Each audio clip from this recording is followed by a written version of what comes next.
Salut à tous et bienvenue pour une nouvelle vidéo. Ça faisait un petit moment, bah ouais, mais je suis bien occupé et j'ai pas envie de tout montrer non plus tout le temps. Mais là, c'était sympa, je me suis dit tiens allez, je vous fais partager ce qui est je pense la dernière vidéo de ce pilote R800 que vous avez suivi en série entre guillemets avec les différentes étapes de la remise en état, les surprises qui vont toujours de pair avec un vieux véhicule, c'est comme ça. Et là potentiellement il est fini à 98%. Enfin c'est jamais vraiment fini mais en tout cas au stade où moi je voulais en être pour ensuite la revente, il est terminé. Je laisserai libre cours au futur propriétaire de faire ce qu'il veut ensuite. Mais j'ai fait un maximum et j'ai essayé de mettre tous les atouts du côté de ce vieux véhicule pour qu'il soit le plus fiabilisé possible. On n'est jamais à l'abri de rien du tout. On le sait tous. Surtout sur des trucs de 32 ans comme ça. Mais voilà, en dépensant de l'argent, on n'a rien sans rien de toute manière. Et en reprenant les erreurs qui avaient été faites par les précédents propriétaires au fur et à mesure des années, volontairement ou pas, je sais pas, mais enfin en tout cas là on repart sur quelque chose qui est plutôt correct. Donc, qu'est-ce qui a changé? Je vous refais un tour, parce que là je suis sur la phase, on va dire, de test de tous les équipements. J'ai tout remis en fonction, puisque là il était resté un moment encore en révision. J'ai remis en eau. Je remets le frigo en route, le chauffage, l'eau chaude, je teste tout et je vérifie qu'il n'y ait pas de petits soucis. Pour régler, vous savez, il y a toujours les trucs de dernière minute. Bon, qu'est-ce qui a changé sinon par rapport à la dernière fois? Il a récupéré sa face avant d'aplomb, donc phare neuf, calandre correctement fixé, normalement. Derrière, on aperçoit le radiateur tout neuf. Ça n'a pas été une mince affaire. Les nouvelles plaques, bon ça c'est un détail. Donc tous les plastiques, tout le tour de caisse, tout a été refait. On est un peu plus foncé, c'est volontaire, que la couleur d'origine. Bon là ce que vous aviez vu avant, il avait blanchi par rapport à l'origine, mais c'est un gris un peu plus soutenu, c'est ce que je voulais. Et je suis plutôt content. Attendez, hop.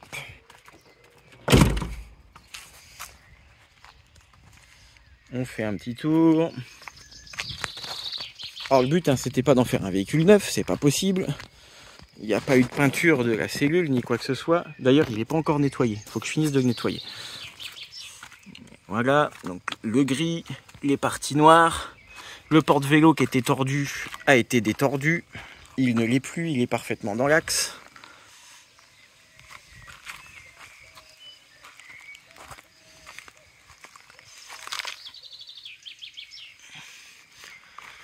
Les joints cache-vis que j'ai changé, alors pas partout, mais là où ils étaient pas jolis.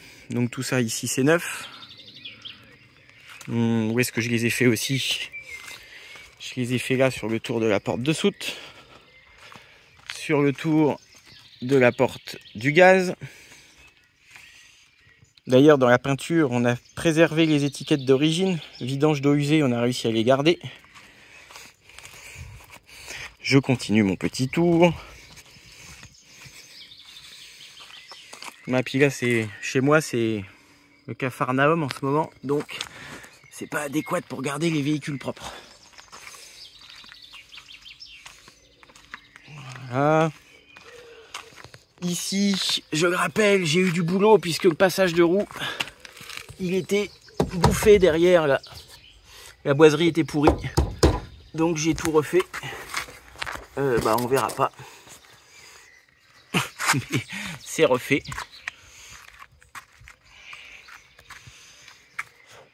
Ah, j'en profite pour vous dire, quand j'ai refait le passage de roue là, bon tout est en bois hein, d'origine, c'est comme ça, et protégé comme le dessous du camping-car et sur beaucoup de véhicules par une peinture noire marine. L'équivalent là qu'on trouve aujourd'hui, c'est du décafon qui reste le même aspect. Je vous le mets là en incrustation, ça coûte un peu cher, mais c'est pas mal du tout. Donc j'ai refait toutes les parties qui étaient un petit peu, mais il est tellement 5 en fait. J'ai pas eu vraiment de boulot, de toute façon, là-dessus. Tout ça, c'est resté tel quel. Hop, on le sait, il était impeccable. Donc, vous voyez, c'est la peinture noire qu'on voit là. En dessous, j'en profite pour vous montrer sur la ligne d'échappement qui est récente. Bah, tous les cylindres blocs sont neufs, mais ça vous aviez aperçu au garage, hein. Hop, notre beau support de boîte toujours là-bas qu'on voit aussi. Bon, bah, tout ça, ça n'a pas changé. Ensuite, dans les petits détails qui prennent du temps, j'ai rajouté une gouttière Fiamma ici. Parce que les intégraux, toujours, le problème c'est que là, ça prend la flotte. Dès qu'on ouvre la porte, quand il pleut, on s'en prend plein. Donc avec cette gouttière-là, ça minimise le risque. J'ai fini les joints jusqu'en haut, des deux côtés, forcément. Ah, j'en profite aussi, j'ai repeint les bras d'essuie-glace et j'ai refait la petite bande noire qui était sous le pare-brise. Petit détail. Donc tout ça c'est ok. Je précise que je n'ai pas refait tous les joints. Ça avait été refait précédemment par un pro. C'est pas forcément joli, je l'avais déjà dit, sur les entourages de fenêtres qui sont pas à mon goût, mais c'est étanche. C'est pas si mal quand même, hein. Donc j'ai déjà passé suffisamment de temps sur ce véhicule. Après, le prix de revente, qui voudrait l'acheter à 30 000 €, personne, hein. Hop, là je baisse l'échelle parce qu'on va monter ensemble sur le toit et je vais vous montrer ce que j'ai fait aussi. Donc nous revoilà sur le toit. Alors là, qu'est-ce qu'il y a eu? Donc j'ai monté le solaire, le panneau 175 watts Victron. J'ai décidé de le mettre au centre, là j'avais pas beaucoup de choix. Et on est sur la partie renforcée là. Il y a une double peau ici. Le toit va falloir le nettoyer, c'est la prochaine étape. Je vais quand même le faire. Pour rappel, il y avait une galerie sur ce véhicule qui a été retirée. Certainement parce que la galerie gênait à la fois la parabole et potentiellement aussi à la fois la cheminée là. Parce qu'il y avait une barre transversale. Donc quand ils ont monté le chauffe-eau, ça devait les embêter. Puisque je vous rappelle qu'il n'y a plus de boiler. Donc bon, il n'y a plus de galerie. Là, lanterneau tout neuf que j'ai monté. Les fixations de l'ancien panneau solaire que je n'ai pas pu enlever. Tout simplement parce que ça a été collé par des salopards. Et puis, j'avais pas envie d'arracher le toit. Ça venait pas. Donc, ils sont restés. Maintenant, le toit, il est pas neuf. Il est correct, mais il est pas neuf. C'est surtout quand ils ont bouché les trous de la galerie. J'ai pris le parti de rien changer parce que c'est étanche. Et l'expérience apprend que quand c'est étanche, on touche pas. À vouloir faire mieux, des fois, on fait pire. Donc, juste un bon nettoyage pour virer toutes les traces de... Voilà, tout ça, hein, ça va partir, ça va aller beaucoup mieux. Donc voilà pour le toit et on redescend. J'en profite, comme je suis dans la phase de test, je vous montre tous les détails d'équipement puisque là on a la prise gaz pour un barbecue extérieur avec ce raccord rapide là, hop, et un tuyau où on vient y brancher ce qu'on veut. Là, il n'y a plus qu'à ouvrir le gaz et ça fonctionne. Petit détail sympa. D'ailleurs, de l'autre côté, vous avez sûrement aperçu juste avant, j'ai branché la douche extérieure, qui elle aussi est d'époque. Donc pas de choix d'eau froide ou d'eau chaude. Dès qu'on branche et que la pompe est en route, ça se met à couler.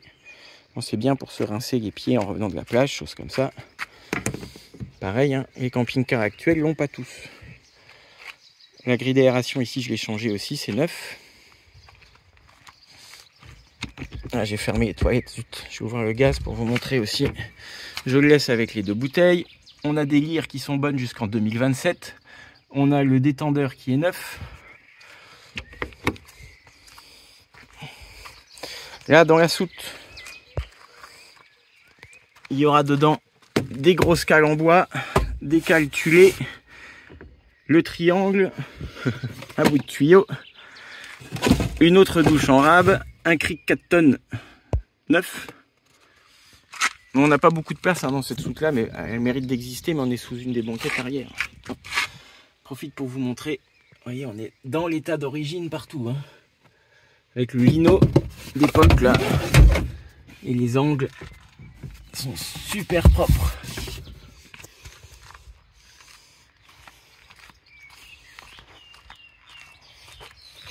On va continuer à l'intérieur. Alors, dedans, qu'est-ce qui a changé depuis la dernière visite?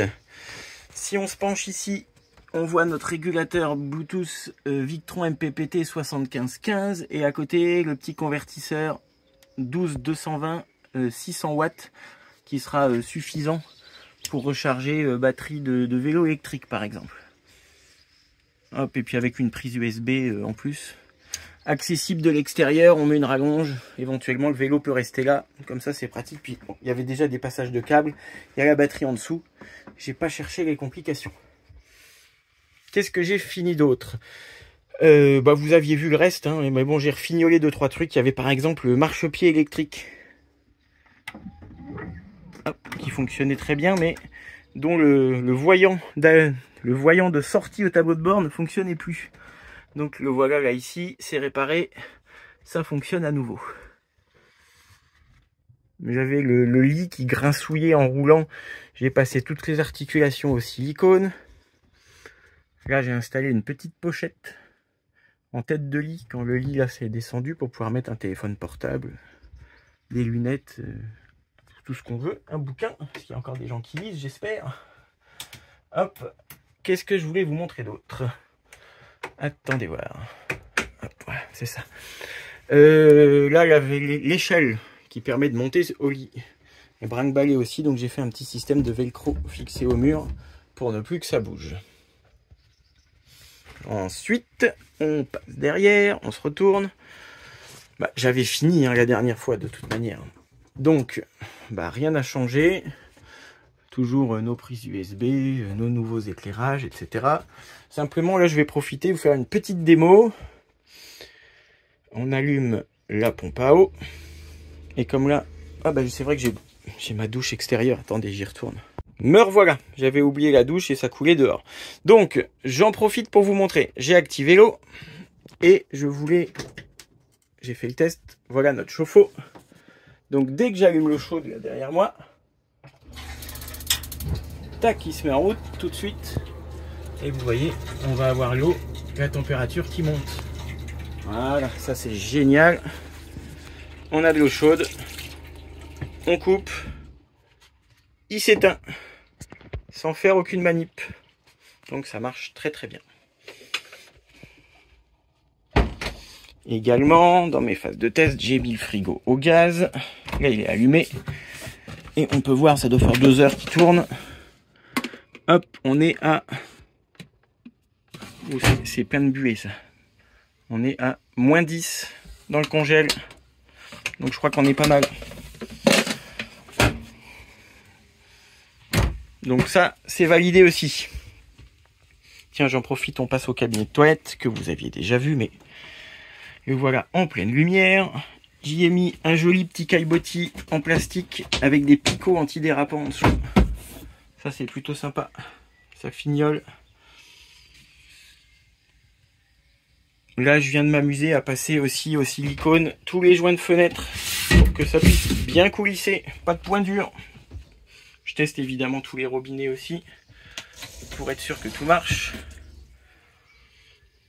Le seul truc qui marche pas sur ce véhicule, c'est la chasse d'eau. Comme souvent sur ces systèmes-là. J'ai cherché, j'ai pas trouvé. J'ai pas envie de tout démonter. Tout est bien jointé et tout. Et la technique, c'est comme beaucoup, puisque les chasses d'eau, en général, elles sont pas super efficaces. On tire ça et on se sert de la douchette pour rincer, puis ça va très très bien. Hop. Et on a quasiment fait le tour. Oui, j'ai pareil passé au silicone toutes les fenêtres là. Bon, ça prend un peu de temps, mais au moins comme ça on est tranquille. Et qu'est-ce que j'ai oublié de vous dire? Ah oui, c'est vrai. Avec ce régulateur là, et vu comme ça a été rebranché, le solaire charge aussi la batterie camion. Donc on n'est pas que sur du chargement de batterie cellule. On charge les deux, donc on est tranquille. Et d'ailleurs là, ça a bien bossé. L'appli marche très bien, on visualise tout. Il y a une belle production. Et si on contrôle encore sur le truc à l'ancienne, on voit que batterie camion, batterie cellule, on est à l'ombre là, toutes les lumières allumées. On est nickel. Je vais vous mettre une petite capture écran de la charge, de ce qu'on voit sur l'application Victron. Voilà. On va redescendre.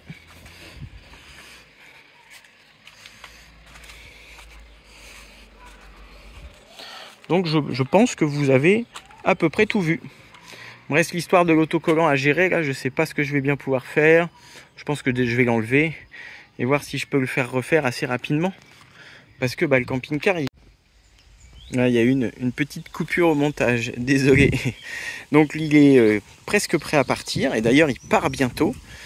Ça me fait un petit pincement au cœur de m'en séparer, parce qu'à force d'y avoir passé du temps, je m'y suis attaché. Mais voilà, je le savais, je peux pas le garder, de toute façon. Moi, dans mon usage à moi, il convient pas, et puis l'optique, c'était d'en faire profiter quelqu'un d'autre. Donc il y a un abonné qui vient le chercher dans quelques jours maintenant. Il me reste les bavettes à poser. Donc l'abonné me l'a bloqué, il l'a pas vu encore, il vient de loin. J'espère qu'il va lui plaire parce qu'il ne le connaît qu'à travers les vidéos. Puis vous me connaissez, hein, à force de passer du temps dessus, j'ai plus les idées claires, savoir s'il est chouette ou pas chouette. Un poil trop maniaque le gars, je crois. Je cache pas le prix de vente, on s'est entendu, il part à 16 000 € avec tout ce que vous voyez là, tout ce qui a été fait. Il y en a qui le trouveront peut-être cher, d'autres pas. Je vous invite à consulter les annonces du marché et à voir ce que vous avez en vente à ce prix-là, ou moins cher en tout cas, sur du truc de qualité, avec des choses revues de A à Z, une mécanique au top, pas beaucoup de kilomètres, le certificat collection, plein d'équipements neufs, tout qui fonctionne, du solaire dernière génération, tout ça. Vous me dites si vous trouvez mieux pour moins cher, c'est comme chez Darty, je vous rembourserai la différence. Non, c'est pas vrai. Ceux qui trouvent que c'est trop cher, tant pis pour eux, j'en ai absolument rien à faire de toute manière. Non, je pense qu'en plus là, à ce prix-là, quand on voit qu'on a des vieux Imer sur des J5 diesel Atmo encore, qui sont pas forcément mieux construits dans ces générations-là, pas mieux équipés et pas plus pratiques à l'intérieur, mais qu'on surfe juste sur la mode de la marque et de quelques vidéos instagrammables, youtubables qui ont fait monter les cotes. Bon, moi je suis pas dans ce trip là, vous le savez. Je pense qu'on est dans du raisonnable, voilà. Puis cette vidéo de fin, en fait, en même temps, elle a un peu pour but, ça fait une présentation finale. Si jamais la vente se faisait pas pour X raisons, on sait pas, hein. Ça permettra à ceux qui sont peut-être toujours intéressés, parce que j'avais eu beaucoup de demandes, de continuer à se positionner ou pas, puisque tant qu'il n'est pas parti, il est encore là, comme on dit. Voilà, je pense que j'ai vraiment fait le tour ce coup-ci. Ah oui, j'essaie de rouler avec un maximum, là, depuis que je l'ai récupéré de la mécanique, parce qu'il n'y a qu'en roulant qu'on résout les petits trucs. Par exemple, les grincements du lit, si j'avais pas roulé, je les aurais pas entendus. Et puis, voilà. J'aime bien rouler avec, comme ça je le connais encore mieux et je sais ce que je vends. Sur ce, je vous souhaite une bonne fin de journée, prenez soin de vous et je vous dis à bientôt pour une prochaine vidéo. Allez, bye bye.